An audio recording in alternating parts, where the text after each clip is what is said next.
My name is Jonathan Belle. I am a artist, a photographer, cosplayer. I like to dress up as Superman, and a lot of other different cosplays.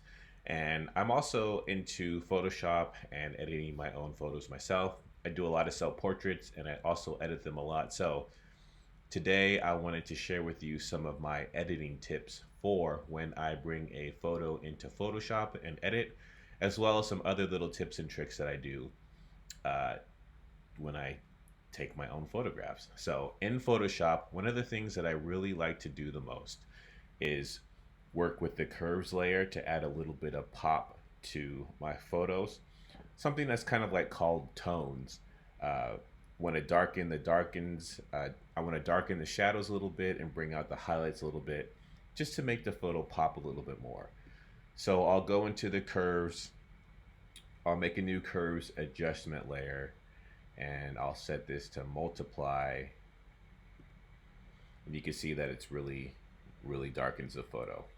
And what I'll want to do is invert this layer by pushing Command or Control I. That way it kind of hides it. Now I just have to paint it in. So what I'm going to do is change my opacity all the way down to about 10% so that it's really light, and I'll lower my brush size a little bit. And what I'll do is I'll paint in the shadows. I'll change this to white. I'll paint into shadows so that way I could darken the shadows just a little bit. And you won't be able to see anything really right now because it's so low, but once I show you what's going on, you'll understand.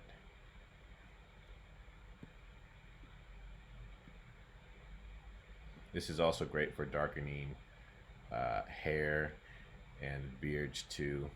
Bring a little bit. I don't even know what I was looking at. So this is done. And if I do this, you could see a little bit how the shadows are a little bit darker by doing that. So this is something that I generally always try to do when I open a photo in Photoshop. And I'll do the same thing with, I'll make another curves layer and I'll change this one to lighten or screen. It's a little bit late. It's a lot lighter now. I'll invert the layer, and this way I'll paint over the highlights a little bit to brighten a little bit of the area. So I'll make the S a little bit brighter, side of my face a little bit brighter. Do this a little bit here. There's not a lot here that's kind of worth doing, but the little bit that we did do, and this is like a pretty much going by pretty fast. Usually this will take me a little bit longer bit of a time because I'm going to kind of go over this a little bit more meticulously, a little bit more cleaned up better, so I could pinpoint all the shadows and the highlights and do it that way. So now we have these two. And another thing that I really like to do is add a high pass filter. So in Photoshop, I will make a copy by flattening this entire layer and adding one extra layer on top. And that you can do that by pushing Shift, Option, Command, and E simultaneously. That gives us a layer here of everything that we just did. I'll go to Filter, Other, High Pass. And what this does, it sharpens your photo a lot. So sometimes when I take my own pictures, they might not come out as sharp. Sometimes they're a little bit blurry. And the high pass filter, what this does, it just gives me a little bit more sharpness of what I'm looking for. So I'll usually like to keep the radius around 2. If I zoom in here, or if I zoom in, you could kind of barely see. I'll keep it at 2 and then just bring this up. Yeah, you could kind of see how it takes a lot of the lines and the edges and it makes it more noticeable. So now what I want to do is go from normal, and I'll change the blending mode to maybe hard light, vivid light, depending on the look that I want. And you could already see that it's starting to bring it out a little bit more sharply. Now if I zoom all the way out and let's see, I'll put it on which one looks the best here. Yeah, so I'll go for vivid light. If I do that, you can see a little bit of the difference if it's off and on. And that just brings out a little bit.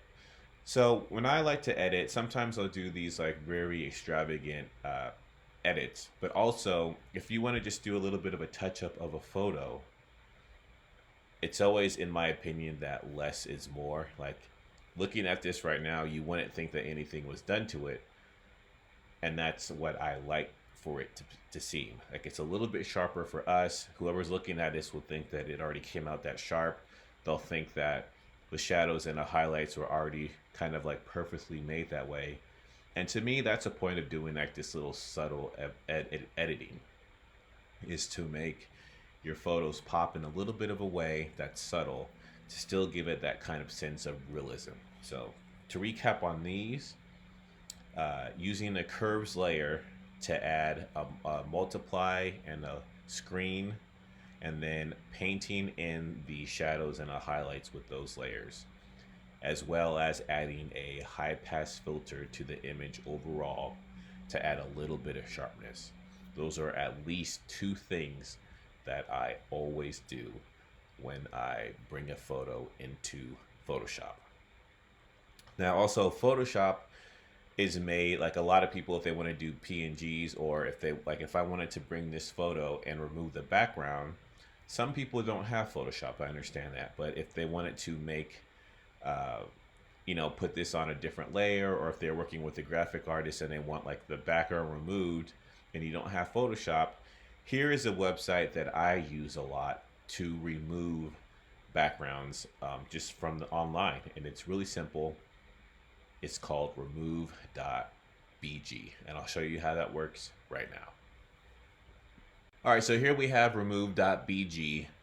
I'm going to open up an image that I want to choose. Let's choose this one right here, First Love Yourself.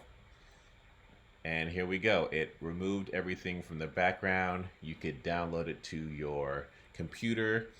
Actually, also, if you have your phone, you could do this on your cell phone as well. So this is a great way to make either stickers for Instagram stories, or if you have other software and not Photoshop, or another means to make like a transparent image.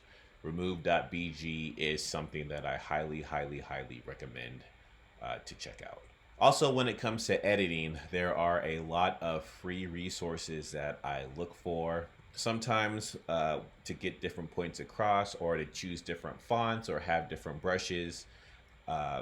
There are a lot of free resources online that I like to peruse and browse. So I'm going to go over a list of those that I always check periodically with. The first one will be creativemarket.com. Now this website, they have a lot of stuff for sale on here, but as well as they have every single week, they have some free, they call it free goods of the week. It's free to register with them. It's something I highly recommend. They aren't paying me to say this, although I wish they are, because I talk about this all the time. That every Monday they give you about 6 different things, either for Procreate or different fonts, different brush sets, different Illustrator files, different like Instagram story mockups. So if you want to keep your creativity rotating in your mind, trying to find new things in here and there, it's always great every Monday to get some new inspiration for some free stuff. Another website I really like to use is pixelsurplus.com. They have a ton of free fonts to use that are just amazing, as well as stock photos, as well as different things you could use here and there. They're free to sign up with as well. So it's great to have a lot of different options come to you when it comes to wanting to get more different things to edit with your photos. So the third one I would recommend is Unsplash, and I have used a ton of stock photos from Unsplash in my editing. Sometimes I like to take these self-portraits and so I should just tell you this. Sometimes if I'm stuck or I don't have an idea to edit, I will set my self timer up with my camera, and I will go just take a bunch of random poses somewhere that I think is really nice or in front of a background, and I'll just leave it at that. I won't try to force anything. I'll just pretty much go get some full body shots in different poses, maybe different jump poses. And then when I feel like wanting to edit, I will go on unsplash.com. I will look through all of their, or I will type in like something that I want to look at. Let's say it's mountains or fields. And I will type that in and I'll look at all the different types of stock photos they have, and I'll put it in one window on my computer, and on the other window I'll have the different photographs that I took that are stock images. And I'll just scroll through and look. And sometimes if something clicks, then something clicks, and I'll be able to edit these photos together to make one composite, and it turns out really well sometimes. So if you ever get stuck and you want something to edit, that's something that I would highly recommend doing, is go take a bunch of poses, static shots, and then open up Unsplash and scroll through and see if anything sparks some creativity that way. Another website that I like to visit a lot is Canva. With this, I like to make up like a mock up inspirational quotes and things like that with my Superman pictures, or some of the toy photography that I do. A lot of times, if I want to post something kind of inspirational on Instagram, but I don't want to go through the time it would take to make it in Photoshop, I will open up Canva online, bring a picture into Canva, edit it, and then export it in all these different formats. You could export it for Pinterest, for Instagram, for Twitter, Facebook, and then just upload it. It's really simple. They have a lot of different formats to choose from, a lot of different freebies. It's great, and I highly recommend checking that out as well. Another thing that I want to say too is when it comes to me editing and taking photos, I always try to take my photos for how I want it to be before I start editing. Sometimes I can't help that.